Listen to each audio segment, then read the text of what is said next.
আমার গল্পটা আসলে আমার মাথায় জেনারেট করে অলমোস্ট গত ঈদ উল ফিতরে মুক্তি পায় দেয়ালের দেশ।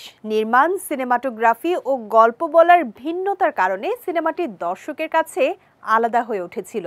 ফলে আলাদা হয়ে উঠেছিলেন সিনেমাটির নির্মাতা মিশুক মনিরও। তাই প্রথম সিনেমার পর দ্বিতীয় সিনেমা নির্মাণে আর দেরি করতে চান না তিনি। আঁটছেন দ্বিতীয় সিনেমা নির্মাণের পরিকল্পনা। এরই মধ্যে প্রি প্রোডাকশনের কাজও শুরু করেছেন বলে জানিয়েছেন এই নির্মাতা।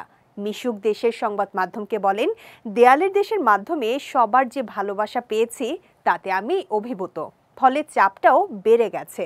প্রথম ছবিতে যে ত্রুটি ও অভিজ্ঞতা জমা হয়েছে, সাথে দর্শকদের গঠনমূলক সমালোচনা পরবর্তী কাজে আমাকে আরও খানিকটা পরিপক্ক করবে হয়তো। এরই মধ্যে দ্বিতীয় সিনেমার প্রি প্রোডাকশনের কাজ শুরু করেছেন বলে জানান মিশুক মনি। গল্প নির্বাচন করাই আছে, আর্টিস্ট নির্বাচনের পালা চলছে। সব ঠিকঠাক হয়ে এলে আনুষ্ঠানিকভাবে সব জানানো হবে বলে জানিয়েছেন তিনি। দেয়ালের দেশ ছবিতে জুটি হয়েছিলেন শরীফুল রাজ ও বুবলি।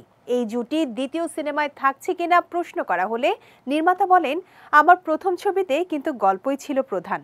গল্পের প্রয়োজনেই রাজ ও বুবলিকে নেয়া এবং তারা গল্পকে দারুণভাবে টেনে নিয়ে যেতে পেরেছেন।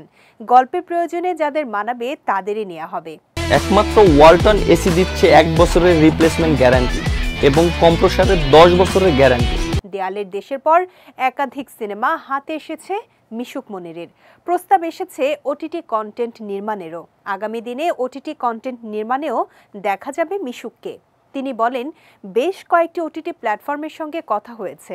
ব্যাটে বলে মিলে গেলে আগামী ওটিটি কন্টেন্টও নির্মাণ করব। তবে আপাতত কোনো কাজ নিয়ে বিস্তারিত বলতে পারছি না। সবকিছুই জানাবো চূড়ান্ত কিছু ঘটার পরই।